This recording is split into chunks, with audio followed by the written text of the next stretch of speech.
Social media একটা জিনিস আপনারা দেখতে পাচ্ছেন, প্রত্যেক জায়গায় আই লাভ মোহাম্মদ দেখতে পাচ্ছেন কি পাচ্ছেন না? ভাই বাবাজিরা, এই আই লাভ মোহাম্মদ মানে আমরা মোহাম্মদ সাল্লাল্লাহু আলাইহি সাল্লামকে ভালোবাসি। এইটা আমরা বলছি, এটা আমাদের অপরাধ। এর কারণে আপনি দেখেন উত্তরপ্রদেশে যোগী আদিত্যনাথ মুসলমানদের ঘর বাড়ি ভেঙে দিচ্ছে। তাদের এই কথা বলার জন্য তাদেরকে ঘাট ধরে ধরে জেলখানার মধ্যে পুরছে কি পুরছে না? ও ভাই বাবাজিরা, আমরা নবীর প্রতি একটা ভালোবাসাও দেখাতে পারবো না। ও ভাই বাবাজিরা, আমরা নবীর প্রতি একটা মহব্বতও দেখাতে পারছি না। এটা আমাদের ইমানের কমজোরির একটা কারণ হয়ে গিয়েছে। আমাদের হিন্দুস্তানে আমরা চলতে পাচ্ছি না, পা দিতে পাচ্ছি না। শুনে রাখো বেঈমানের দলেরা, শুনে রাখো বেঈমানের দলেরা, তোমরা যারা আজকে অল্প টাকা পেয়ে শক্তি পেয়ে তোমরা আজকে মুসলমানদের উপরে জুলুম করছো, অত্যাচার করছো, একদিন তোমরা ধরা পড়বে। পড়বে কি পড়বে না? তোমরা আমাদের মসজিদ ভেঙেছো, কিছুই বলেনি। তোমরা আমাদের মাদ্রাসাগুলো তালা মেরেছো, আমরা কিছু বলিনি। তোমরা আমাদের গদ্দান উড়িয়ে দিয়েছো, আমরা কিচ্ছু বলিনি। শুনে রাখো বেঈমানের দলেরা, তোমরা আমাদের মাথায় গুলি মেরে খুলি উল্টে দিয়েছো, কিছু বলিনি। কিন্তু আমার নবীর নামে একটা কথা বললে তোমার জিবা, তোমার মুখটাকে আমরা আমাদের পায়ের তলায় রাখবো, আর তোমার জিভটা টিনে ছিঁড়ে ফেলতে আমাদের এক মুহূর্ত সময় লাগবে না। একটু জোরে বলি আল্লাহুম্মা আমিন। আমাদের সময় লাগবে? সময় লাগবে না। মুসলমান খেপে গেলে মরবে। ও ভাই বাবাজিরা, আজকে এই আই লাভ মোহাম্মদ বলার জন্য কত মানুষ উত্তরপ্রদেশে আপনারা শুনেছেন ঘর বাড়িগুলো ভেঙে তছনছ করে দিচ্ছে যোগী আদিত্যনাথ। এমনকি আমাদের এলাকার কিছু মুসলমান মার্কা নেতারাও বলেছে এগুলো এখানে করা যাবে না, এগুলো করা যাবে না। কোথায় করব? আমাদের আজান দিলে বায়ু দূষণ, আমাদের আজানে মাইক আজান হলে তোমাদের বায়ু দূষণ হচ্ছে, আর তোমাদের ঘন্টা অটোমেটিক চলছে, এর বেলায় বায়ু দূষণ হয় না। মরতে হলে সিংহর মতন গর্জন উঠে মরবো। মাথার এখানে বন্দুক থাকবে, তবু আমাদের মুখে বিশ্ব নবীর মায়ার নবী মুহাম্মদুল আরবির কোন রকম বিয়াদবি সহ্য করতে পারবো না, পারবো না। ভাই বাবাজিরা, বিশ্ব নবীর একজন সাহাবী ছিলেন। সেই সাহাবী অন্ধ সাহাবী ছিলেন। অন্ধ সাহাবীর একটা ইহুদি গোলাম ছিল। সেই ইহুদি গোলাম অটোমেটিক বিশ্ব নবীর নামে গালাগালি দিতেন, উল্টো পাল্টা বলতো। সেই বদমাইশ ইহুদি গোলাম অন্ধ সাহাবী বারবার তাকে সতর্ক করতেন, এই নবীর নামে কিছু বলবি না, তোর মতন তুই থাক, তুই আমার গোলাম, এই জন্য আরেকবার সুযোগ দিচ্ছি, তুই আমার নবীর নামে কিছু বলবি না। ও ভাই বাবাজিরা, তারপরেও সেই ইহুদি গোলাম তার থেকে ফিরে আসে না, তার থেকে পিছুপা হয় না। একদিনকার ঘটনা, একদিন ওই ইহুদি আবার ওই অন্ধ সাহাবীর নামে গালাগালি দিচ্ছিল, নবীজির নামে গালাগালি দিচ্ছিল। ওই অন্ধ সাহাবী আর সহ্য করতে পারলেন না, সঙ্গে সঙ্গে পাশে তলোয়ার ছিল, তলোয়ারটা হাতে নিয়ে এক কোপে আন্দাজে মেরেছে ওই ইহুদির গোলামের গর্দান থেকে মাথাটা আলাদা করে ফেলে দিয়েছে। একটু জোরে বলি সুবহানাল্লাহ। বিশ্ব নবীর কাছে নালিশ চলে গেল। ইহুদিরা নালিশ করলো, হে মুহাম্মদ, আপনি তো বলেছেন যে কেউ কোন মুসলমান কোন ইহুদিকে কোন খ্রিস্টানকে মারতে পারবে না বিনা দোষে, আর আমাদের এই ইহুদি গোলাম, তার গোলাম বলে সে কি মেরে ফেলবে নাকি? ওই সময় নবীজি বললেন, হে আমার সাহাবী, কি ব্যাপার, তুমি মারলে কেন, আমার হুকুম অমান্য করলে কেন? ওই অন্ধ সাহাবী বলেছেন, ইয়া রাসূলুল্লাহ, বিয়াদবি নেবেন না, আমি অন্ধ সাহাবী, দুর্বল, কমজোর, আমার এই গোলাম আপনাকে বারবার আপনার নামে গুস্তাখি করে, আপনার নামে বারবার উল্টো পাল্টা বলে।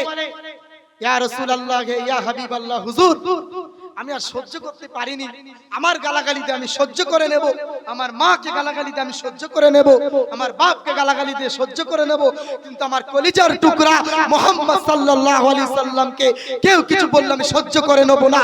এই জন্য আমি তলোয়ার উঠিয়েছি আর ওর গর্দান থেকে মাথাটা আলাদা করে দিয়েছি। একটু জোরে বলি সুবহানাল্লাহ। সব সহ্য করব, সব সহ্য করব, আমার নবীর নামে কিছু বললে আমরা সহ্য করতে পারবো?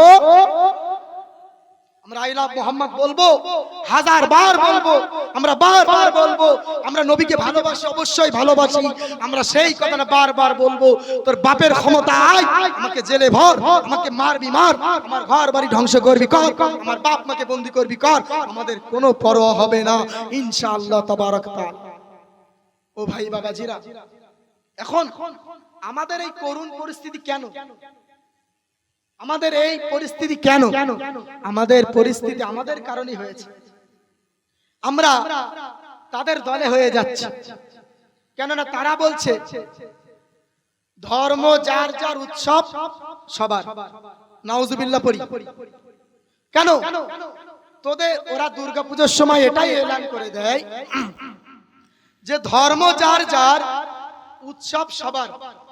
এটা কি সত্য বলে মনে হয় আপনার? আমরা দুর্গাপুজো দেখতে যাব তোদের কথা অনুযায়ী, ঠিক আছে। আমরা কালী পুজো মাতাবো, ঠিক আছে, দেখতে যাব।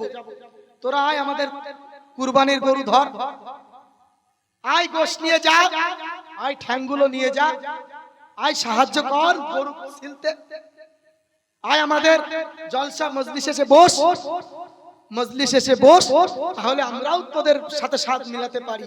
বাকি পরের কথা। ওরা জীবনেও আসবে না। শুধুমাত্র নেতাকে তারা বলছে ধর্ম যার যার, উৎসব সবার। এই বলে মুসলমান তাকবীর দিতে দিতে, মুসলমান ওদের তাকবীর দিতে দিতে আজকে তাদের পিছু হচ্ছে কি হচ্ছে না? তাদের পিছু পিছু চলে যাচ্ছে।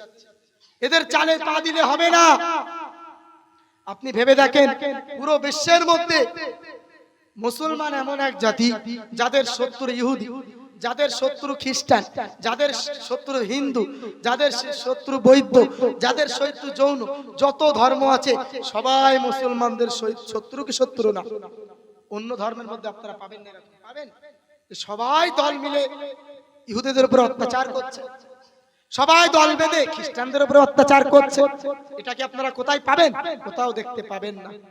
একমাত্র এই মুসলমান সত্য ধর্ম বলে এই মুসলমানের উপরে হাজার হাজার হাজার হাজার অত্যাচারের উপরে অত্যাচার চলে আসছে। মায়ানমারে কি হলো, ফিলিস্তিনে কি হচ্ছে, ওই রকম ভাবে আফগানিস্তানে কি হয়ে গেল। ও ভাই বাবাজিরা, আফগানিস্তান ওই রকম ভাবে ইহুদি খ্রিস্টানদের চক্রান্ত থেকে আল্লাহ রাব্বুল আলামিন হেফাজত করেছে কি করেন? একটা কিতাব আছে আফগানিস্তান আমি আল্লাহকে দেখেছি, এই কিতাবটা আপনারা পড়ে দেখবেন, ইনশাআল্লাহ ইনশাআল্লাহ ভালো লাগবে। ও ভাই বাবাজিরা, দুনিয়ার জীবনে অনেক বালা মুসিবত আসবে, অনেক ফিতনা আসবে। এই ফিতনা থেকে আমাকে আপনাকে বাঁচতে হবে। বাঁচতে হবে কি হবে না? এই ফিতনার আপনি যদি পা পিছলে পড়ে যান, আপনাকে হিসাব, আপনাকে ওর জন্য জাহান্নামে চলে যেতে পারেন, ওর জন্য আপনাকে হিসাব দেওয়া লিখতে পারে, ওর জন্য আপনাকে হিসাব।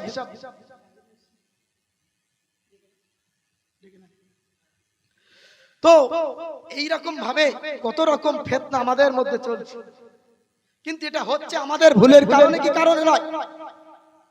আল্লাহ রাব্বুল আলামিন 28 পারায় সূরা হাশরের আগে বলে দিয়েছেন, সূরা হাশরের মধ্যে বলে দিয়েছেন, ওমা আতাকুমুর রাসূলু ফাখুযুহু ওমা নাহাকুম আনহু ফান্তাহু। আমার নবী মুহাম্মদুল আরবী তোমাদের সম্মুখে যে জিনিসটা এনেছে তোমরা সেই জিনিসটাকে মজবুতির সঙ্গে ধরো।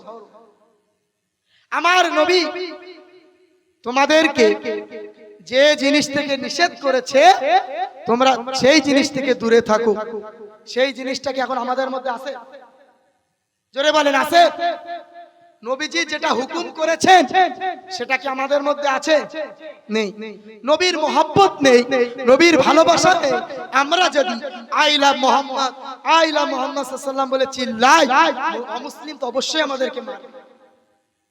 আমাদের মুখে দাড়ি নেই, আমাদের হাতে মিসওয়াক নেই, আমাদের নবীর সুন্নাত নেই, আমাদের নামাজ নেই, আমাদের রোজা নেই, আমরা বলছি I love Muhammad, I love Muhammad. তাহলে আমাদের ঈমান কমজোর বলে, আমাদের ঈমান দুর্বল বলে আজকে তারা আমাদের মারছে কি মারছে না? মারছে কি মারছে না? জোরে বলেন। একটু দরুদ শরীফ পড়ি, আল্লাহুম্মা, জোরে পড়ি মহব্বত। ও ভাই বাবাজিরা, বিশ্ব নবী মায়ার নবী মুহাম্মদুল আরবী সাল্লাল্লাহু আলাইহি ওয়াসাল্লামকে ভালোবেসেছিল আবু বকর, আবু বকর জান্নাতি হয়ে গিয়েছেন। উমর ভালোবেসেছিল, উমর জান্নাতি হয়ে গিয়েছে। উসমান ভালোবেসেছিল, উসমান জান্নাতি হয়ে গিয়েছে। আলী ভালোবেসেছিলেন, আলী রাদিয়াল্লাহু আনহু জান্নাতি হয়ে গিয়েছিলেন। যারাই নবীকে ভালোবেসেছেন তারাই সবাই জান্নাতে গিয়েছেন। কেননা হাদিসের মধ্যে এসেছে যার যার অন্তরের মধ্যে আমি নবী আমার ভালোবাসা থাকবে, কানা মাই ফিল জান্নাহ, শুনে রাখো জেনে রাখো, সেই বান্দা বান্দি, সেই আমার উম্মত উম্মতি আমার সাথে জান্নাতুল ফেরদাউসে থাকবে। যার অন্তরের মধ্যে আমি নবী আমার ভালোবাসা থাকবে, কানা মাই ফিল জান্নাহ, সে আমার সাথে জান্নাতে থাকবে। একটু জোরে সরে বলি, আরো জোরে বলে। ও ভাই বাবাজিরা, বিশ্ব নবীর মহব্বত থাকতে হবে, এই বিশ্ব নবীর সুন্নতকে আমাদের মধ্যে আঁকড়ে ধরতে হবে। নবীজির ভালোবাসা থাকলে, নবীজির ভালোবাসা থাকলে আপনি কামিয়াব হয়ে যাবেন। এই নবীজির ভালোবাসা পেতে গেলে আপনাকে দাড়ি রাখতে হবে, এই নবীজির ভালোবাসা পেতে গেলে আপনাকে মিসওয়াক করতে হবে।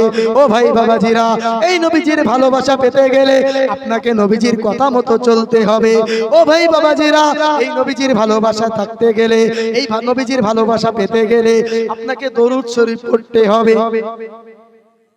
আপনাকে দরুদ শরীফ পড়তে হবে।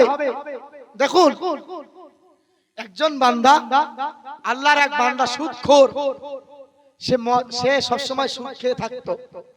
একদিন সে হজে যাচ্ছে, সুদ ফুদ খেয়েছিল, তার থেকে দেখুন সেই সুদখোর বান্দা হজে যাওয়ার জন্য রওনা দিয়েছে।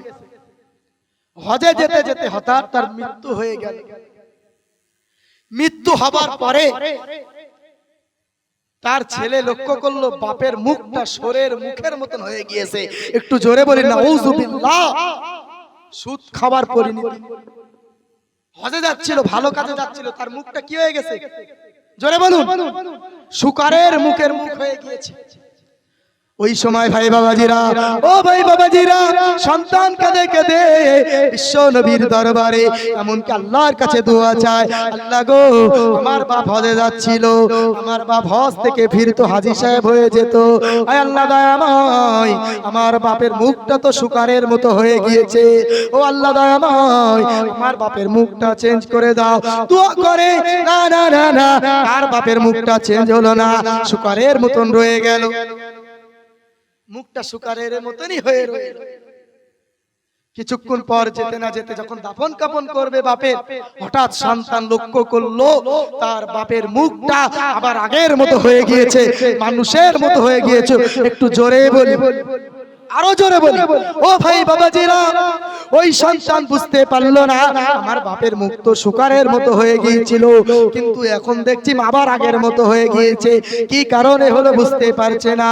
ওই সন্তান শুয়ে আছে, ওই সন্তান রাতের বেলা ঘুমিয়ে পড়েছে। হঠাৎ তার স্বপ্নে বিশ্ব নবী চলে এসেছেন। বিশ্ব নবী, মায়ার নবী মুহাম্মদুল আরবি সাল্লাল্লাহু আলাইহি সাল্লাম তার স্বপ্নে চলে এসে বলছে, ওরে আমার উম্মত রে, তোর বাপ মারা গিয়েছিল, তোর বাপের মুখটা শুকরের মতো হয়ে গিয়েছিল, তোর বাপের মুখটা চেঞ্জ হয়ে গিয়েছিল, কিন্তু শুনে রাখ, জেনে রাখো, শুনে রাখ, জেনে রাখ, তোর বাপের মুখটা আবার আগের মতন হয়ে গিয়েছে। তোর বাপের মুখটা আবার আগের মতো হয়ে গিয়েছে। কারণ কি জানো? ওই সময় তার ছেলে বলে, ইয়া রাসূলুল্লাহ, হাবিবাল্লাহ, হুজুর, না তো জানি না ওটা কি কারণে হয়েছে। ও ভাই বাবাজিরা, বিশ্ব নবী, মায়ার নবী মুহাম্মদুল আরবি সাল্লাল্লাহু আলাইহি সাল্লাম বলেছিলেন, ওরে যুবক শুনে রাখে, জেনে রাখো, ওরে যুবক শুনে রাখো, জেনে রাখো, তোমার বাপ সুদ খেত, এই জন্য তোমার বাপের মুখটা এরকম চেঞ্জ হয়ে গিয়েছে। কিন্তু প্রতি রাতে তোমার বাপ যখন শুতে যেত, আমি নবী, বিশ্ব নবী, মায়ের নবী মুহাম্মদুল আরবি সাল্লাল্লাহু আলাইহি সাল্লাম আমার নামে দরুদ পড়তো। তোমার বাপ সুদ খেত, কিন্তু নামে তো মুসলমান, শুতে যেত, বলতে এত অন্যায় করছি, অন্তত আমার নবীর নামে একটু দরুদ পড়ে ঘুমায়। একটু জোরে বলি। ওই কারণে হে যুবক শুনে রাখো, তোমার বাপের মুখটা এই জন্য চেঞ্জ হয়ে গিয়েছে, কেননা আমি আল্লাহর কাছে বলেছি, আল্লাহ, আমার এই বান্দা, আমার এই উম্মত আমাকে বড্ড ভালোবেসে আমার নামে দরুদ শরীফ পাঠ করতো। আজকে আল্লাহ তুমি তার মুখটাকে চেঞ্জ করে আবার মানুষের মতন বানিয়ে দাও। আমি রাসূল যেই বলেছি, সঙ্গে সঙ্গে আল্লাহ রাব্বুল আলামিন তোমার বাপের মুখটা চেঞ্জ করে দিয়েছেন। একটু জোরে হবে না? ও ভাই বাবাজিরা, ওই জন্য আমি বারবার বলি আপনাদের মধ্যে এই দরুদগুলো থাকা দরকার, নবীর প্রতি ভালোবাসা থাকা দরকার। বিশ্ব নবীকে ভালোবাসলে তুমিও ওই রকম ভাবে নাজাত পেয়ে যাবে, তুমিও বড় বড় শাস্তি থেকে ইনশাআল্লাহ নাজাত পেয়ে যাবে। যদি নবীর প্রতি আমরা ভালোবাসা দেখাই, নবী আমাদেরকে ভালোবাসা দেবে। একটু জোরে বলি।